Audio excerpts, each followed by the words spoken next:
Hey guys, welcome back to the podcast, and today is a special episode because it is mine and Franco's great honor to welcome filmmaker Davy Chou on the podcast.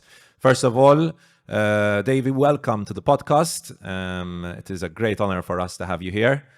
First Cambodian on the show.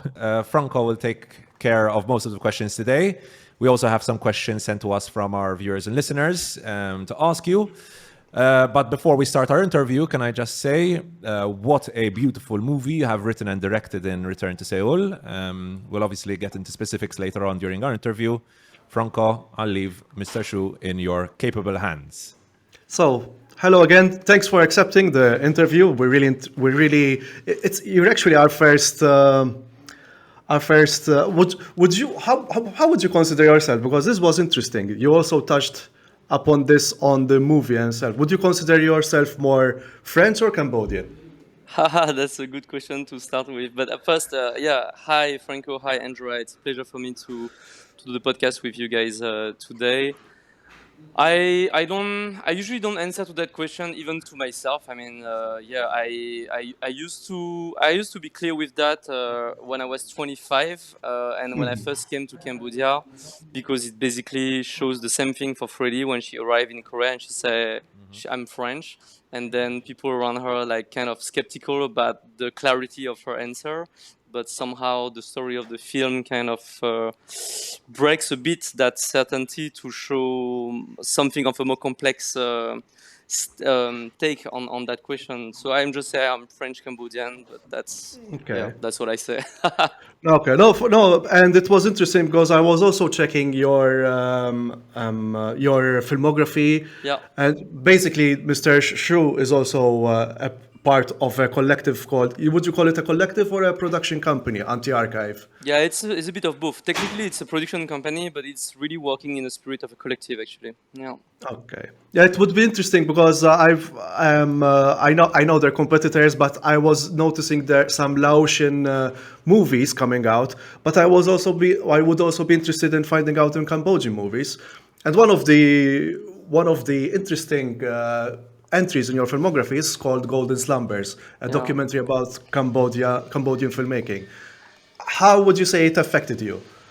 Oh, it's retrospectively, I can say that's the first feature-length film I made. It was a documentary that I shot in 2010, and I was something like 1 year after I first installed myself in Cambodia back then when I was 25 again. And I can say now retrospectively that experience of making that film, which is discovering the stories of my ancestors, let's say, because I never met any of my grandparents, but my maternal grandfather used to be one of the most prolific, or the most prolific actually, film producer back then in Cambodia. Okay. So I had some kind of like personal story of it. So I dig into that. I couldn't really find information on him. I didn't look for it that much. It was more about having surviving people, producers, filmmakers, and one actress talking on camera. But to do that kind of excavation and genealogic kind of work on the past of Cambodian cinema was something that changed me a lot, actually, because it was working on my own history, working on something related to cinema. Before myself, I became a director, but also a producer today in Cambodia, which was, what the story was dealing with and what my grandfather was doing, right? So, it opened for me a lot of things, I would say. It's interesting. So, from Cambodian filmmaking to your experience in Cannes, not just at your movie being shown at Un Certain Regard, but also being a jury. How was your experience at Cannes?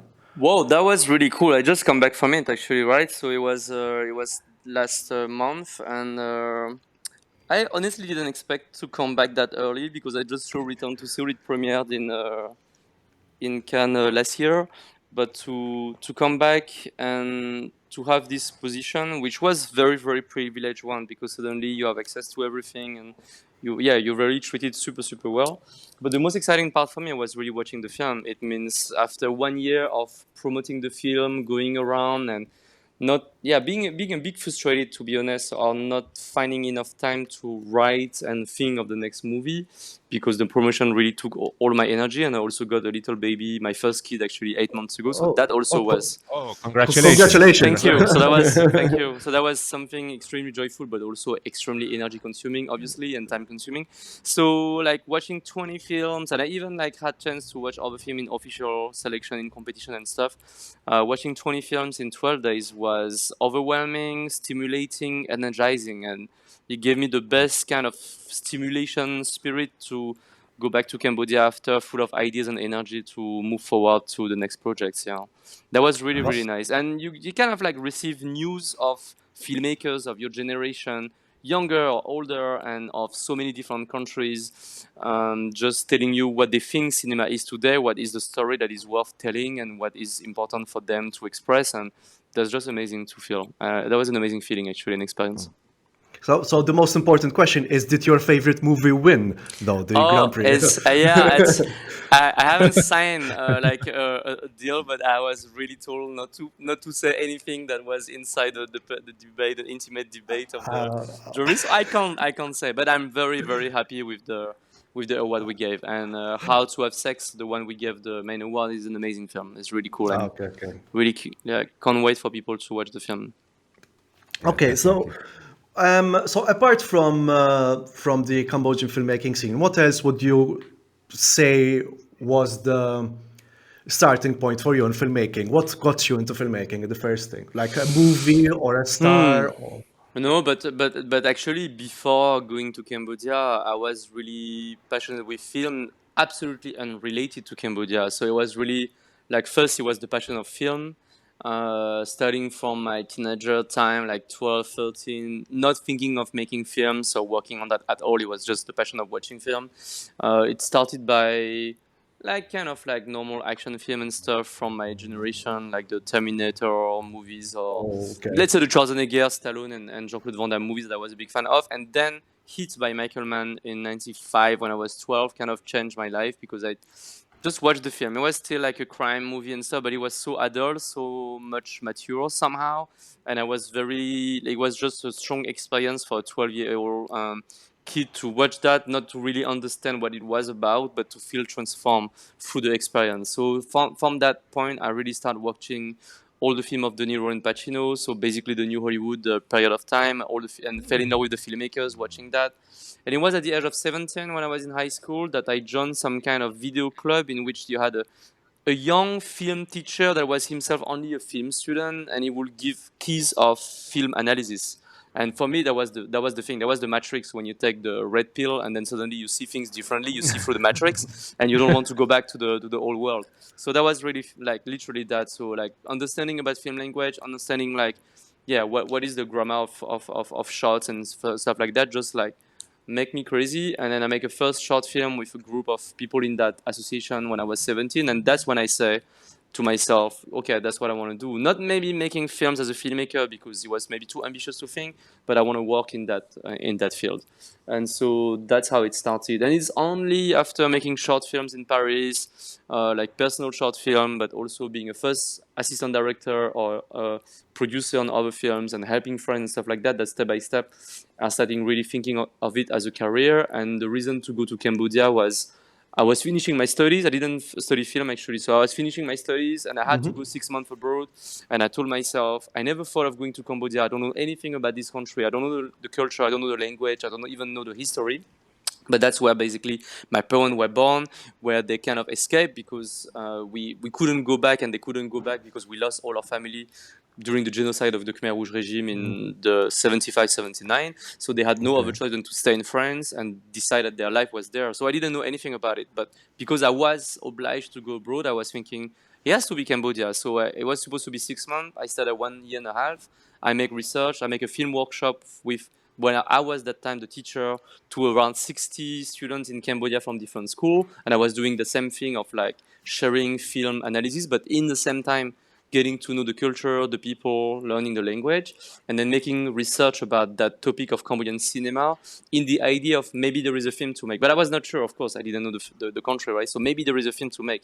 And eventually I made it. So that was really that kind of like, I don't know how to say, like improvisational journey of not really knowing what to expect and just embarking into intuition. And finally, 13 years later or 14 years later, now I'm living here, making films and producing films. So that's how it started. And when you relate to the story of Return to Seoul, the story of Freddy, who just out of an impulse decide to go to Korea when there is a typhoon in Japan, and then she cannot go to Japan where she was dreaming to go, and then she, on an impulse, decide to go to Korea because it's some kind of like suggestion from the airline and air company, and she go there, and finally that first trip will kind of change her life, right? So that's somehow it's very similar to my own personal journey, I have to say. Okay.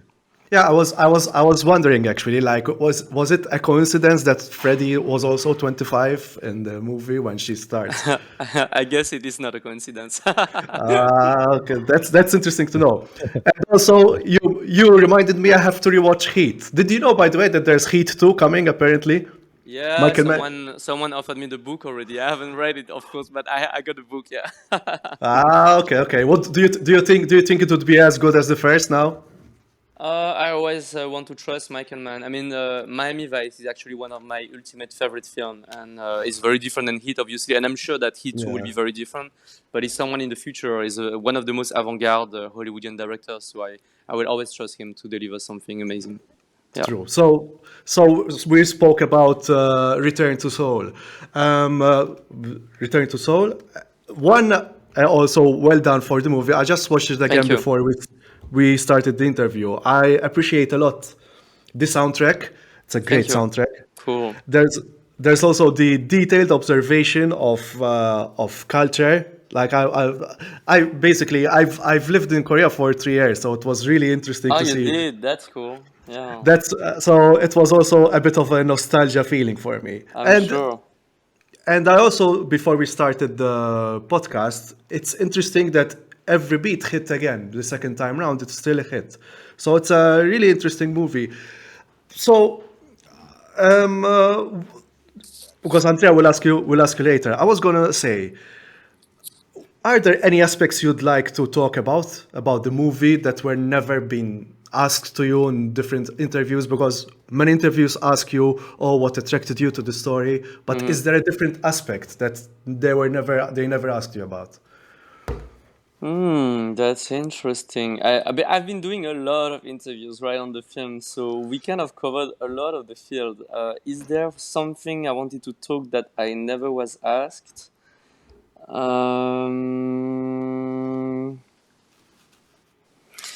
no, I'm not so sure about that, but it's more about, I mean, personally, I like to talk about the details of the filmmaking, actually, like the form, and it's cool when an interview can go there because there is a lot of stories to tell about the film. So obviously, people want to know about the actress, the journey together, the script, the story, my relationship to it, the story, right? I mean, and Yeah, it's yeah. an interesting story, I understand.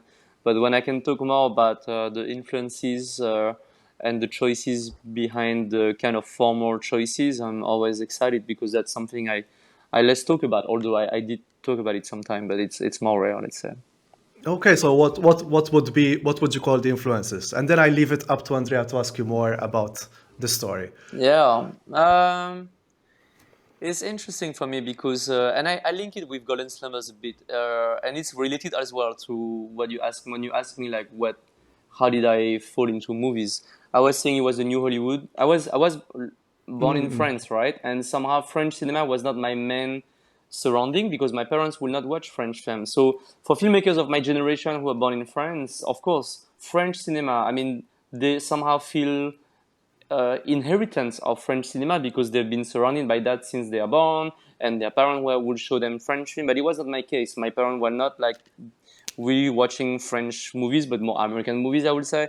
So I first started with the new Hollywood. It's not like a very original passion, but that's at least how I started. And then I watching like French New Wave and like enlarge my knowledge and stuff. But I know that when I was, I think it was 2000, so 17, I watched In the Mood for Love. So same, like global Ooh. success, of course. A lot of people love it. Nice, But nice. I know that for me, because I wasn't not in touch so much with Asian culture, because of the choice of my parents really to plug us into French culture and for us to really feel that we are super French and more French than French, let's say, for integration purpose. But so somehow my Asian like roots were not so deeply connected to me. We would never go to the pagoda, to the temple. We never do some kind of Asian or Buddhist ritual and stuff, very rarely. So I think watching In the Mood for Love retrospectively, I fall in love with the film. I watched all Wong Kar-wai movies, and I started to be passionate with, and it was also the fashion of Asian modern cinema, of course. So again, it's not an isolated case, but I watching all the film by Hu Xiaoxian. There was a retrospective in Paris, and he became my favorite director. And then watching film of Jia Zhongke, There Was a Time of the World, or Still Life, his digital films, or of course falling in love with the work of Apichatpong was the Thai director. And Oh wow, okay. somehow I have to say that now retrospectively, I see that kind of modern Asian cinema passion as a way for me to kind of bring something about Asia that is part of me that I don't know, and somehow the cinephilia brought me there first.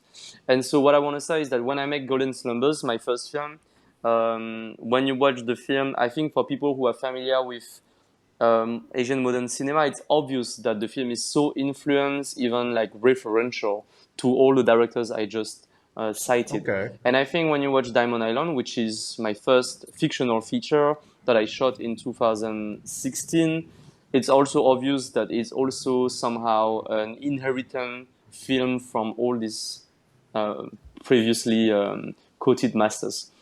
And so what I want to say is that I can see a limitation of these films in that aspect, like they are maybe too referential, but maybe it's kind of makes sense because in a way I can defend myself retrospectively again, because at the time I was not like so conscious of that, but retrospectively saying that Cambodian cinema has been interrupted. That's the story of Golden Slumbers. They just started making film in 1960. There was a generation of young people of 20, 25-year-old having no knowledge about film and no film school, of course, and they bought 16 millimeter camera and they improvised making film. So it was very amateur in the way of making, but very joyful, very innocent. And suddenly they had big success with local new stars in Cambodia, because they didn't have movie stars before 1960 because no film industry. And suddenly they become big stars and a lot of films and a lot of money and a lot of production, etc. And a lot of theaters in town. It was a lot of like passion and enthusiasm for that. And then after 15 years, stopped. It was finished as soon as the Khmer Rouge took power. The art, the artists, the culture were the enemy of the power, and then everybody was enslaved in field camp during 4 years, and like nearly all of them died, and few of them escaped and survived outside. So since that moment, Cambodian cinema disappeared, was destroyed, and it took so much time and years to just now starting again to see the beginning of an industry. There is the master director Ritipan, who started making film in the mid-90s until today, and he was like the only filmmaker who made it internationally, but he was like documentaries, art house films, so not like mainstream popular movies. And it just now the industry is rebuilding. What I want to say is Golden Slumbers and Diamond Island were films to show a reality of Cambodia for people outside of Cambodia that basically don't have a lot of images from the country. So maybe somehow to reference myself with all this Asian cinema from neighboring countries was a way to kind of fill some kind of gap of where would have been Cambodian cinema if it hadn't been destroyed and interrupted by a genocide. So that's all that very long development to say that on Return to Seoul, I try to make it differently, which means to not be so obvious into seeing what the references are, and so mixing a lot of things and being very playful and kind of free myself on thinking of only one thing, but mixing a lot of different references and not thinking too much of how can I say, the origin of this influence, these references, because there is American movies, there is Asian movies, there is French movies that I just mix together, and somehow I feel, but again, it's something meta that sometimes it's take time also to have a distance. It makes sense with the topic of the film because that's a film about identity. That's a film about a girl that thinks that she's French in her identity, but then suddenly going to Korea, she faces people who say that she's Korean, and then she denied that, and then suddenly she's confronting herself with the question of her identity. And I think that the journey of the film and the character is about her refusing to be assimilated and assigned to one single identity, but for her to construct her liberty of inventing her proper identity, definition of herself, and definition of herself. Yeah. So somehow like playing with a lot of influences and mixing them to the point that is not as easy traceable as in my previous film kind of makes sense in that regard. So I haven't answered your question about which reference actually, but but it's really about the process. Yeah. Basically, long story short, you're telling me watch the movie for a third time, so I might find the influences. Okay, I got you. No, but one of the risks that I was kind of clear with is that I didn't want to take too much influence by Korean cinema because it would be too obvious and too I think it would have been too easy to fail. You know, like coming. No. In that case, I would say like it is a movie that stands on its own. It doesn't feel like a Korean movie whatsoever. I don't know if Andrea would agree or he can see those Yeah, kind of. 100%, 100%. No, it does not at all feel like a Korean movie.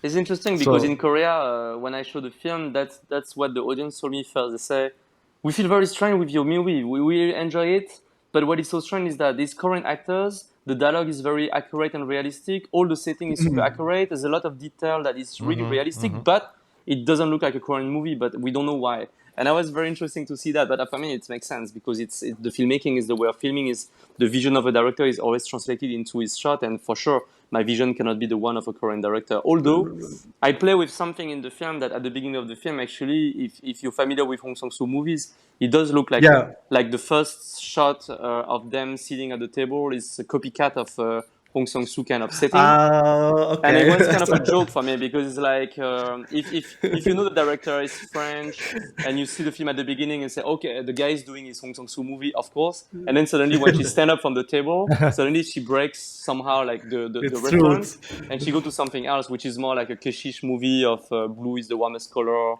or something like that, like much more like naturalistic French movie. So I was playing a bit with this mislead of setting up the pure Korean referential film, and then you destroy that because the character is like that. She refused to be assimilated into a Korean movie, and she's gonna show them her French culture. That's kind of like the better idea behind it, you know. No, the movie lives in a sort of in between world. I could see that, like, but I think it also hits on a reality. I had a friend. She's also an adoptee, but in America. Yeah. So I still haven't showed this to my Korean friends, and it would be interesting to see her take on the movie. But you're right about this kind of this disconnect between being neither here nor there. There's also a good project going on that's done by a YouTuber, and they do mention a lot this kind of not being here neither there. Exactly. So no, I mean Exactly. it's just, how should I say, it ticks the box basically. No, but now I'm leaving you into the safe hands of Andrea with his own questions. Sounds cool. All right. So, Davey, since we mentioned the introduction scene, obviously, to Freddy, I'd like to ask you, first of all, that was a fantastic introduction to the character because it perfectly shows us what kind of person she is. But obviously, I have to ask you, clearly I have to ask you in this interview, about Park Ji-min. Yes, of How course. did you discover her? How did you know she was the one? Because she clearly was the one. How did that come to be?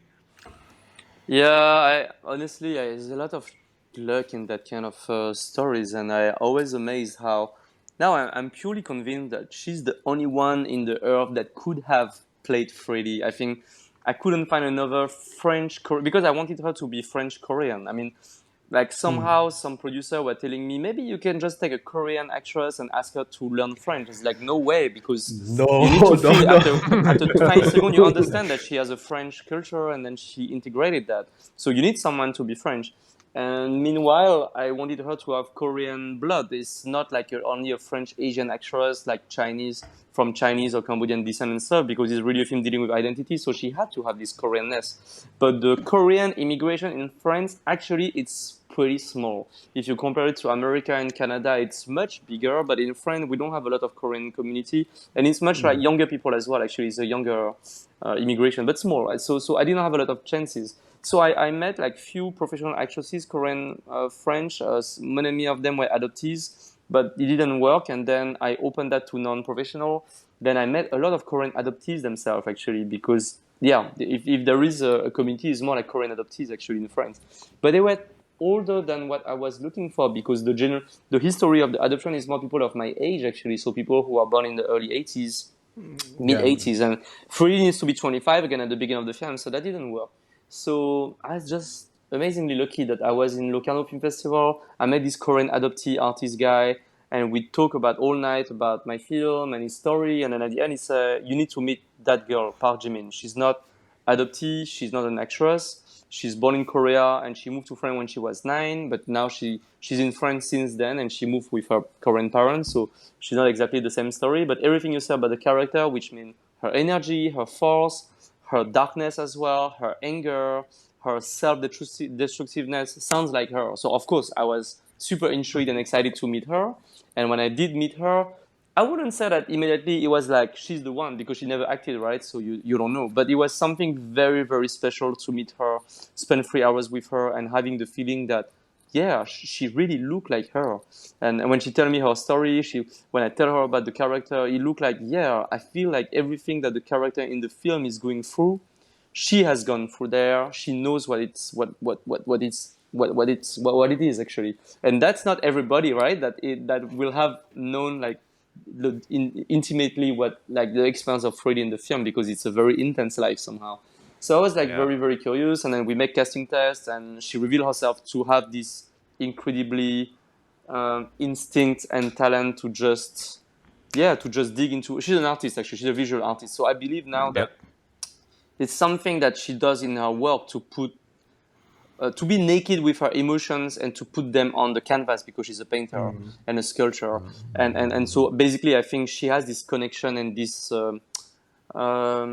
sincerity of like of going really sincerely in her emotions, and taking the most intimate zone of herself and putting and doing that as an actress now with her body. Actually, the body became her tool of art.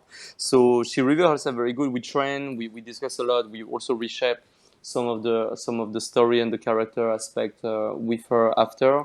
But basically, she had this kind of natural instinct of a natural born actress. And yeah, I just find myself lucky that I found her. That was really, really incredible, and the film would have been so different without her. Yeah. I would imagine she had some input into her character as well, A lot, especially actually, considering her experiences, right? Yeah, a lot, and then she even like how can I say? I didn't expect her to have such influence. Actually, I used to work with non-professional in my previous film, so it's something I do to adapt and reshape a bit the character to be close to the actor, because when they are non-professional, they wouldn't be so. It would be difficult to compose something which is too different from them, so they need to be the character need to be close to them. But for Jimin, I have to say she's different, because she's such a natural born actress again that Freddie actually there is 4 different characters inside the same film, because after each ellipse she kind of reinvent herself, and she's a bit different, and you need to play that. You need to play someone who has evolved, someone who has few years more of experiences, and how it creates more and more skins that she put on herself and metamorphoses herself. So she did that. But so what I want to say is that I used to shape a bit with the non-professional actors, but what she did was much more than that. She really kind of challenged me to really ask me to answer on my choices of writer in every scene, the dialogue, the relation between her and the male characters, the relation between her and her female friends, and asking me questions, and sometimes criticizing as well some aspect of the script, thinking that this remark that she accepts from that character is a bit too sexist, and I don't think that she will accept that. Why she's like being so aggressive with Tena doesn't make sense, because she should feel some kind of female solidarity with her. So it was a lot of comments and critiques, sometimes asked directed more on some kind of gender issues, representation of femininity and female character and stuff, that me as a male artist, I was I was aware of that, but maybe at the end, when you really confront yourself with a woman who tells you, no, sorry, David, that's not how it works. And you need to listen to me into that, because in that moment, I know how it will feel for her more than you do. And I was not like immediately like, yes, okay. Of course, I was kind of struggling, working with my ego, of course, to kind of trying to defend myself, justifying something, because I kind of spent 3 years on the script, right? So I felt that I know what the character is going through, but somehow the work with us, that somehow was a bit tense, but I think really for the best of the film. But somehow I would lie if I said that it was not tense at some moments, especially in the preparation when we were doing all that kind of reading and stuff like that. I had to give up sometime. I had to give up, not sometime, at one point, to understand that, yeah, I should stop just trying to win over an argument and putting again some kind of power dynamic of, I'm the director, I'm gonna win the argument and she's gonna follow me. It was more about, okay, actually, she does have a lot of things to say, that of things that I can imagine, but I will never really know, and she knows about it because that's also her experience. So it was a learning process for me, and it was really for the best for the movie and the character. That's really interesting. And you made me think about this actually right now. I hadn't prepared this question, but Yep. avoiding the male gaze in a movie like this is really important, I believe. Yeah, that was what it Because, was about, actually, at the end of the end of the day. And I was, of course, aware of the issue and aware of that, so I was trying to think of it. But it's something to be theoretically aware of it, and after, like, when you really confront yourself, you understand that it's a daily awareness, actually, of listening and caring for that, and asking advice. So it wasn't only Jimin, but I was surrounded by many women, actually, in the film. First, when I wrote the script, I got a lot of feedbacks from friends, including women. But on the set, I had my first assistant director was a woman, and the kind of like cultural advisor I had was a Korean director, a female Korean director working in France. And so to be surrounded by all these women was instrumental to make the film, actually. It was very, very important. Good. So I'm going to use that as a segue to talk about culture now. Sure. Because unlike Franco, I haven't lived in Korea Yeah. for 3 years, unfortunately. So You should try. this really, yes, definitely. I'll tell my girlfriend. We'll go right now. Oh, I wish we had the money. But I noticed food is like food and drink specifically are like instrumental in Korean life. Yeah. How did you go about kind of learning about the everyday experiences of Korean people? Was it a hard experience? How do you go about it? No. It's not a hard experience to eat and drink in Korea. I mean, you can be thankful in the morning or when you wake up in the street like Freddy at the end of the film, which didn't happen to me in Korea, but in other countries. But no, it's fun. So basically, anyone who is familiar with Korean films, I mean, they know about it, because it's like in Hong Sang-soo film, they're eating and drinking all the films, right? Like Yeah, 50% of the yeah, film. yeah. The truth is that it's the real experience in Korea being there. It's just he didn't invent it. It's true, and like everybody's doing it. So of course I came, like the first time I came to Korea was in 2011. I was showing Golden Slumbers, the same like documentary, in Busan Film Festival, in the largest Asian film festival there, and I was very excited to go there. And then before going to the festival, and actually it's an important story for Return to Seoul, because my friend who inspired the movie, her name is Laure Badiou. We studied together. I mean, all the story of Freddy is inspired by the real life story of a friend of mine. And then she went with me in that trip on the first time in Korea, and then together with her we met her biological father. So that's how I faced that moment. I experienced that, and later, like few years later, I had the idea and asked her if she would be okay to make a film around her her story. But anyway, 1 week before going to Busan, I was excited. So I went to Seoul first in some kind of holiday trip for 1 week, and I was like going to the guest house alone, and then going outside alone, and meeting people in the street, and then there is this thing. And so, to be very honest, like what happened in the opening, like the second scene in the film where Freddy is like standing up and then inviting people, and then suddenly like bringing like a lot of people around the table. That's something I did myself in Korea in 2014, and so it was a very funny night. And then I have videos of that and photos of that, and so it was kind of, I was dreaming of like one day if I can make a scene to capture and recreate what happened that night would be so fun. So that's basically what I did in the film. And so yeah, it's just that answer your question about it's come from real experience. And so after it's hard to recreate that because it's not that easy actually, because it's to this kind of night, for example, if I talk specifically about the first night of Freddy in the film, it's kind of something that suddenly you're losing the control, and something become totally unexpected, and nobody knows in that night like where they're gonna end up, and that's real. I think that matches my experience in Korea even more than partying in other countries, because there is just this thing that I can feel, and again that you see in other films, film of Hong Sang-soo, they always like that actually. So you have to come from the soju. I don't know what they put in the soju, like the Korean alcohol, but when people really drunk with sojus, like you know that the night can go crazy and can go very very far, and that's just a reality. If Franco, you did live there for 3 years, you know what I'm talking about, right? Yeah, for sure. But interesting. It sounds cliche, but it's just real, right? No, it's true. It's true. It's totally true. And usually it starts with soju, then you go with beer, then you go to makgeolli, and then you go to wine. So and after you don't know what you go with, but yeah, you wake up in the morning. Exactly. But I think another important aspect that also was very real, because even when Freddy goes to meet the family, Yeah. his new wife, she was always cooking, and she was never present at the table. Yeah. That's and I saw that in my own eyes as well, because I went with my some Korean friends invited me over, and I think my experience was that I wanted to go help in the kitchen, and it told me no, sit. So all the maids were sitting down and drinking, while the rest of the women is like so it's also a very subtle gender reference, but very crucial as well. It's not.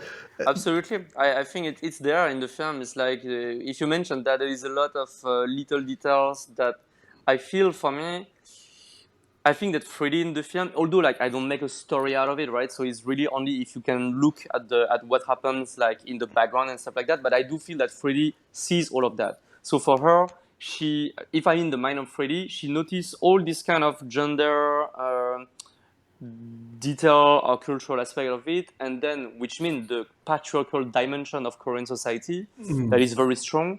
That when you make research about the adoption story, you understand that it was one of the very very big factors of this adoption stories, because it was absolutely impossible to be a single mom in Korea. Until today, it's very difficult, but it's a little bit more accepted. But at that time, you have no life, it's finished. Your life is finished if you're a single mom. So then you have no other choice if you're young and you got a kid and you're not married and stuff like that, to abandon the baby. And so when suddenly some couple of American, that's the story on Wikipedia, you can watch when you type the name of this family, the Holt family, Holt. It wasn't like 55 or something. It was a couple of American, very Christian, and they watch a documentary about Korean War, and they see a lot of like poor kids in the street, and they say, we need to adopt Korean kids. We want 8 of them.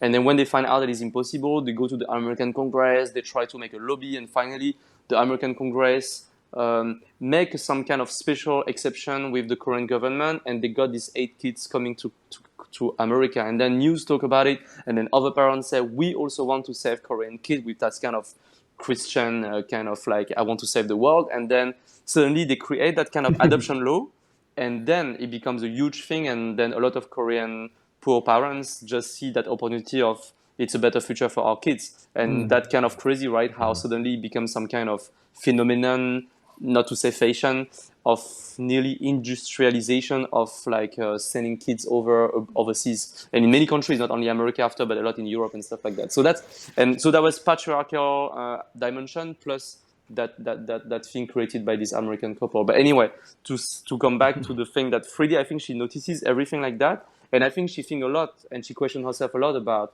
did my mother suffer the same thing?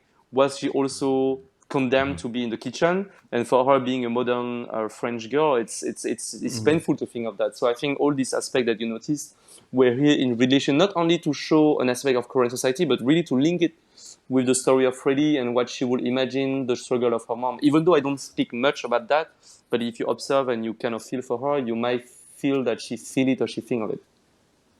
True. Nice. Franco, I don't know if you wanted to ask anything else. No, that's. I have a couple of more questions. No, I was actually going to ask, because in some of the most emotional moments, there was also a sense of humor in I Yeah. maybe like when the grandmother was praising God and touching her. I mean, it's a serious scene because it felt very smothering, but at the same time, knowing how they do actually act like that, it was very interesting. It was almost funny to see her like go. How was it? Like she flinched a bit, but Yeah. it was that is it was that intentional to have that kind of humor injected into it as well? I mean, Yeah. Freddie is humorous in herself as well. So Yeah, I mean, yes, it's totally intentional. And after, it's like ever you love or you don't love. I saw some tweets of someone recently. I don't know, maybe she was Korean American, and she complained a lot that in America people were laughing at that scene, and it was like white audience laughing at that scene, and she felt so painful in that scene, and she felt like it was some kind of racism for people to laugh. And I understand what she talked about, because if she know that it's really happening like that, it's true, and she really feel for free, it's very painful. But meanwhile, the humor is here intentionally as well. I can't blame people for laughing, because I can see how funny it is, and it was shaped like that. For me, it was really like the first meeting I did with my friend back in Korea in 2011. The humor came from my observation that day, because it was so sad to sit with them. And I think that when you think of it, it was the third time, actually not the first time, it was the third time for her to meet her father in 3 years or something, like in 5 years, and then and the third time only in her life. And so I'm sure that both of them, they had thought of so many things to ask, so many things to share, so many things regret to share. But finally, when they meet, they don't share anything, because the situation is too heavy. There is the cultural barrier, there is the language barrier, there is just too many emotions, like different kind of mood and energy. She was a bit angry, so her rage is here, and you can feel it like Freddie. And then there was so much into the regret and crying that it just feel awkward. And at the same time, there was some humor, because we brought that young Korean girl who could speak French, and we just like improvised, like the day before meeting of Ava, we say, "Can you help us translate, please? Because my friend cannot speak Korean." So we bring her, and then the same in the film. Like the first thing that my friend tell to the translator, which is not a professional translator, she's just a friend, a young girl, and she said, "Wait, please tell my dad that he need to stop sending me text message, because he's not my dad, he's not my father anymore. He needs to understand he's not my father anymore. If he doesn't understand that, I don't want to have any contact with him." And she said that not too angry, actually. She said that in some kind of neutral, like it's a normal thing to say. And I can see the Korean girl, she was just so happy to help, and then she really liquefied herself, and then she doesn't have no idea how to translate that, and then she says something. We never knew what she said, but she says something in Korean, but with very polite face and expression that obviously she doesn't translate what my friend was saying. And I yeah, found it funny. It was like, poor of her, but in the same time it's funny and it's tragic in the same time. And no, so I find the humor was there since the beginning, and I really wanted to include that in the film, because that's what life is, right? Sometimes you laugh in the most tragic moment, because it's you need to laugh, and maybe because the absurdity of situation is funny itself, but also because love sometimes it's just a salvation, not to just like kill yourself, right? So yeah, no, I no, really no. wanted that, actually. No, no. I can assure you. I can assure it was not. It was not. I mean, it was the humor. That's the word. It was very awkward humor. But Yeah, there's not. There's no other reaction to see. But and again, I can attest to that. So I saw it happen myself. It's of interesting. course. But this also I have to say before I let you continue, Andrea. Park Jimin's performance was phenomenal, and you were right. Like I can't now we can't see uh, anyone else except yeah. for Park Jimin. So Andrea, All right. So one final question to conclude. One of my biggest pet peeves with movies in the past like 20, 25 years has been this yellow tinge we see, this yellow digital tinge we see in many movies. Ah, Just going to make a quick reference. I ah, was looking at the trailer for the yeah. next Indiana Jones, for example. Yeah. Unfortunately, I did see a bit Interesting. of that. Yeah. Obviously, in your movie, it's anything but that. Yeah, it's um, that's a question I yeah. really enjoy. That's the kind of question that nobody asks, and it's yeah, that's cool. So go on with your question. Yeah, sorry. So yeah, how did you go about creating such a like a natural feeling movie with this like grainy feel to it? It felt like a real scene in Seoul, like none of the yellowish tinges that I can't stand. Yeah, and in the same time, I didn't want the film to be just like purely like a documentary style and to be like just like poorly realistic somehow. It's still like full of colors and kind of design, but yeah, I found this yellow tint. I mean, the kind of code in Hollywood to have the yellow and the blue is a cyan, I think we say in English. But Yeah. it's to be so boring because it's so comfortable for the eyes. We used to see that, and so everybody's happy to reproduce that, and it creates very poor images today because they just like automatically made. It's like an AI could do it easily now, right? Yep. So it's Exactly. a bit boring, and so I talk a lot with my DP and with the color grader as well. The color grader is a really a great artist, so I learned a lot from him. His name is Yannick Villeman, the DP is Thomas Favel, and Yannick is an artist himself, so we talk a lot together. And then I show references, and one of the references I brought up was it's not so original because it's been now like a big reference for many directors of my generation, but it's the Safdie brothers from the US. So Benny and Josh Safdie. So like Good Time and Okay. Uncle Jim. They're essentially Good Time. So Good Time is shot in film. I think it's super 35 millimeter. It's very grainy, but they do something with the image that I was kind of fascinated with when I watched the film is that the skin are so ugly. And they have one of the most sexy actor in the universe, which is Robert Pattinson. And if you remember the film, True.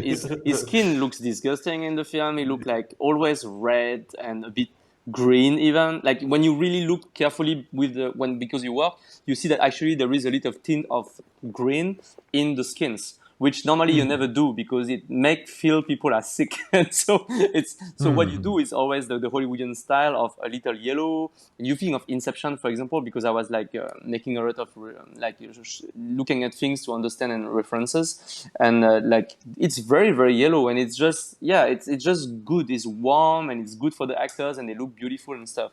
But something that we were talking about with the two people I previously mentioned was I don't want to make people ugly. That's really not my point. But there's something in Good Time, for example, if I take that reference, that with Robert Pattinson, I know that maybe they wanted to do like David Fincher with Brad Pitt in Seven to make him less sexy so that you. But but Yeah. but something else is that with this red in the cheek, which I really bring in the film, especially in the beginning, like the scene, again, the first scene that really set up the tone of the film with when she invites herself with everybody. If you look at the skin of the people, they are green, they are pink, they are red. They're really less strong. And what I believe it creates is that you connect with them because suddenly it's not like they're ugly like you, maybe not like that, but it's just that the red in the cheek is blood, so it's life. It's suddenly they're alive, and there is something vibrating into the skin that suddenly becomes so organic and so real and so raw.